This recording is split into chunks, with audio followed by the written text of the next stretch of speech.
अस्सलामुअलैकुम सामीन। 7 ज़िलहिज्जा और 26 जून है। ख़बर का उन्वान है, गौ रक्षकों ने अफ़ान अंसारी को पीट पीट कर मार डाला। ख़बर महाराष्ट्र की है, थोड़ी तफसील से सुनिए। महाराष्ट्र के ज़िला नासिक में गौ रक्षकों की एक भीड़ ने देर रात मुबैना तौर पर बीफ की तस्करी के शुबे में एक शख्स को पीट पीट कर कत्ल कर दिया है, मौत की नींद सुला दिया है।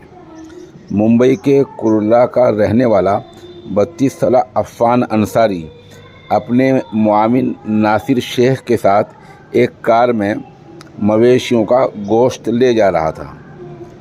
अब उन्हें मुबैना तौर पर गौ रक्षकों ने रोका और पीटा। पुलिस ने बताया कि दोनों को अस्पताल में भर्ती कराया गया, जहां इलाज के दौरान एक की मौत हो गई है। सब इंस्पेक्टर सुनील कुमार ने कहा, मौके पर पहुंचने पर हमने कार को अक्षतिग्रस्त नुकसान की हालत में पाया। ज़ख्मी लोग कार के अंदर थे और हमने उन्हें नज़दीकी अस्पताल में भर्ती कराया, जहां उनमें से एक की मौत हो गई। पुलिस ने मामले में अब तक 10 लोगों को हिरासत में लिया है। पुलिस ने कहा कि ज़ख्मी की शिकायत पर हमने कत्ल और दंगों का मामला दर्ज कर लिया है, इसकी जांच कर रहे हैं।